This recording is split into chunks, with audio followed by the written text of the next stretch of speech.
क्या 7 अक्टूबर को कतर नहीं तुर्की में बैठा था हमास का चीफ इस्माइल हानिया?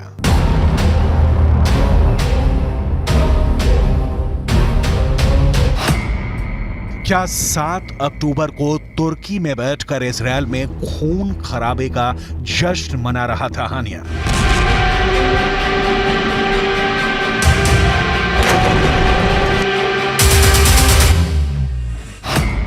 क्या तुर्की की जमीन से रची गई थी इजरायल पर हमास के हमले की साजिश?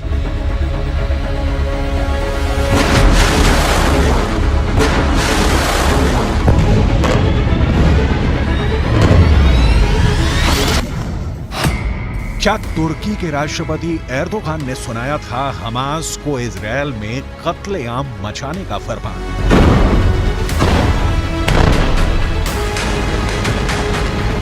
इन सवालों ने अमेरिका से लेकर ब्रिटेन, फ्रांस और जर्मनी समेत दुनिया के 31 देशों को हिला दिया है।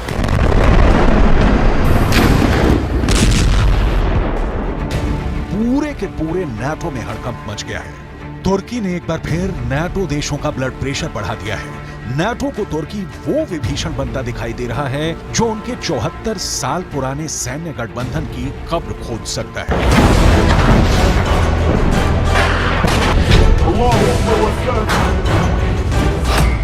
तो क्या इजरायल की जंग नाटो के टुकड़े टुकड़े कर दी?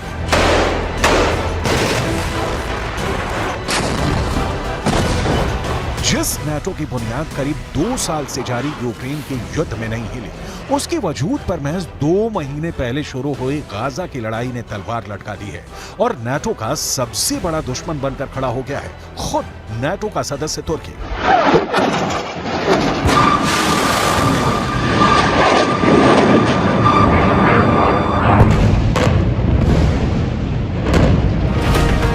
तुर्की इस जंग में खुल्लम खुल्ला हमास के साथ खड़ा है और इजरायल पर आग उगलने में लगा है। अब खबर यह है कि अंतर्राष्ट्रीय मीडिया में चल रही कुछ रिपोर्ट्स में कहा जा रहा है कि 7 अक्टूबर के दिन जब हमास के करीब 3000 लड़ाके इजरायल में घुसे थे, उस दिन हमास का चीफ इस्माइल हानिया तुर्की में बैठा था, जबकि अब तक ये माना जा रहा था कि हानिया कतर में छिपा हुआ है। इजरायल पर हमले के दिन हानिया के तुर्की में होने की खबर को तब और हवा मिल गई जब अमेरिकी न्यूज चैनल CNN को दिए एक इंटरव्यू में तुर्की के राष्ट्रपति के चीफ सिक्योरिटी एडवाइजर ने इस बात से सीधे सीधे इनकार नहीं किया।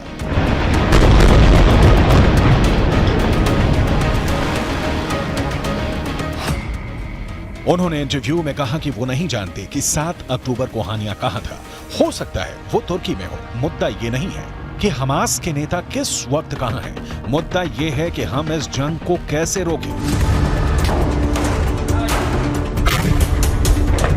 तुर्की के राष्ट्रपति के चीफ सिक्योरिटी एडवाइजर के इस बयान ने अमेरिका और नाटो के ज़हन में तुर्की के खिलाफ काफी वक्त से पैदा शक को पुख्ता कर दिया, क्योंकि हमास के नेता बेधड़क बिना किसी रोक टोक के तुर्की में जब चाहे आ सकते हैं, जब चाहे वहां से जा सकते हैं। तुर्की में उनके स्थायी ठिकाने हैं और खुद तुर्की के राष्ट्रपति के हमास के नेताओं के साथ निजी रिश्ते हैं। अभी जुलाई में ही इस्माइल हानिया इस्तांबुल में तुर्की के राष्ट्रपति से भी मिला था।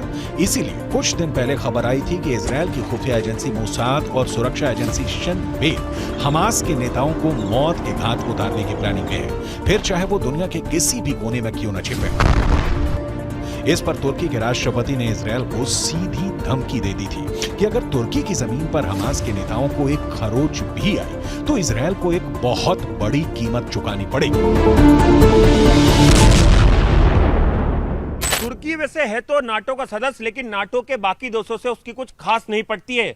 यहां तक कि नाटो की अगुवाई करने वाले अमेरिका तक को आंख दिखाता है और उनकी बात नहीं मानता है। यहां तक कि जर्मनी से भी तुर्की के अच्छे रिश्ते नहीं है और ग्रीस से तो उसकी जंग होते होते बची है।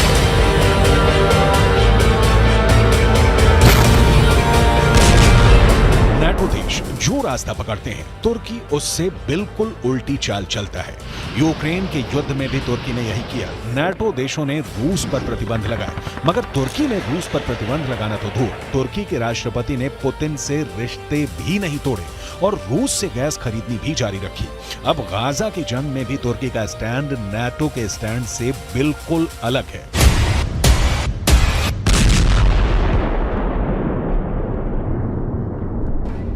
इजरायल पर हमला होते ही अमेरिका, फ्रांस, ब्रिटेन और जर्मनी जैसे बड़े बड़े नेटो देश हमास पर बुरी तरह भड़क गए थे।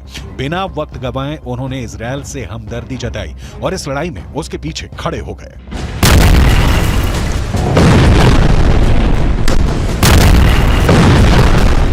हमले के चंद दिन के अंदर अमेरिका के बाइडेन, फ्रांस के इमैनुअल मैक्रों, ब्रिटेन के ऋषि सुनक और जर्मनी के ओलाफ शॉल्ज इजरायल का साथ देने, उसका हौसला बढ़ाने के लिए सीधा इजरायल पहुंचे और हमास को मिट्टी में मिलाने की कसम खा ली। मगर तुर्की के राष्ट्रपति रेजेप ताइप एर्दोआन ने तो इजरायल को ही आतंकी देश बता दिया है। वो इजरायल पर तमतमाए हुए हैं। इजरायल के प्रधानमंत्री बेंजामिन नेतन्याहू को गाजा का कसाई बुला रहे हैं। एर्दोआन तो यहां तक कह चुके हैं कि नेतन्याहू ने गाजा में जिस बेरहमी से मासूम लोगों को मौत के घाट उतारा है, उसके लिए इंटरनेशनल क्रिमिनल कोर्ट में उन पर युद्ध अपराध का मुकदमा चलेगा।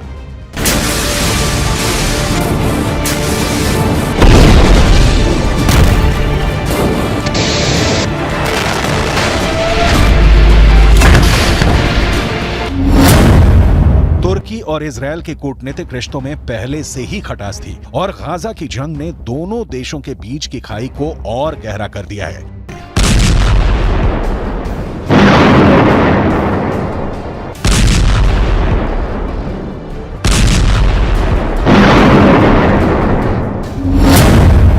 अमेरिका ने हमास को आतंकी संगठन घोषित किया हुआ है, मगर हमास तुर्की का दोस्त है। दोनों के रिश्ते बरसों पुराने हैं। तुर्की में मुस्लिम आबादी बहुसंख्यक है और फिलिस्तीन भी अरब मुस्लिम है और खुद तुर्की के राष्ट्रपति एर्दोआन तो फिलिस्तीन के कट्टर समर्थक रहे हैं। उन्होंने हमेशा फिलिस्तीन की अलग देश की मांग का समर्थन किया है।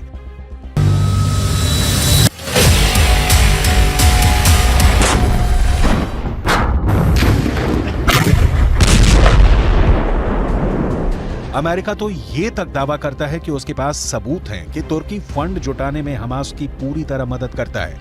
इस वजह से अमेरिका तुर्की पर हमास के रिश्ते तोड़ने का जबरदस्त दबाव बनाने में लगा है, मगर तुर्की के सिर पर तो जू तक नहीं रेंग रही है। उल्टा तुर्की हमास के लड़ाकों को फिलिस्तीन की आजादी के लिए लड़ रहे स्वतंत्रता सेनानियों का तमगा दिए बैठा है।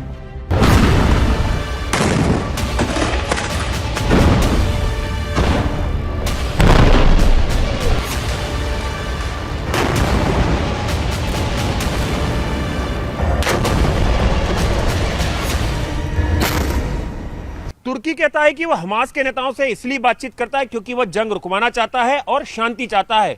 यहां तक कि जब अमेरिका के राष्ट्रपति बाइडेन और एर्दोआन की फोन पे बात हुई तो एर्दोआन ने उन पर ही गाजा की जंग रुकवाने का दबाव डाल दिया।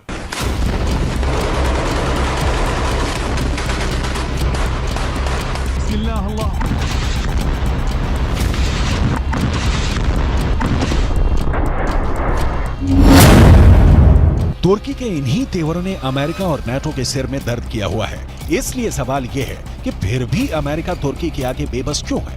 क्यों वो तुर्की के नखरे सह रहा है? तो ये बात है कि अमेरिका और नाटो का तुर्की के बिना गुजारा नहीं और तुर्की उनकी इस मजबूरी का फायदा उठाने में लगा है। दुनिया के नक्शे पर तुर्की की लोकेशन उसकी बहुत बड़ी ताकत है। तुर्की नाटो देशों के दक्षिण पूर्वी बॉर्डर पर है, यानी यूरोप के आगे पश्चिम एशिया और भूमध्य सागर तक नाटो और अमेरिका की पहुंच बनाने के लिए तुर्की अहम जगह है। तुर्की नाटो के लिए काला सागर में घुसने का भी रास्ता है और रूस को घेरने के लिए काला सागर बेहद जरूरी है। और फिर तुर्की नाटो का वो सदस्य है जिसके पास अमेरिका के बाद इस मिलिट्री अलायंस में दूसरी सबसे बड़ी सेना है।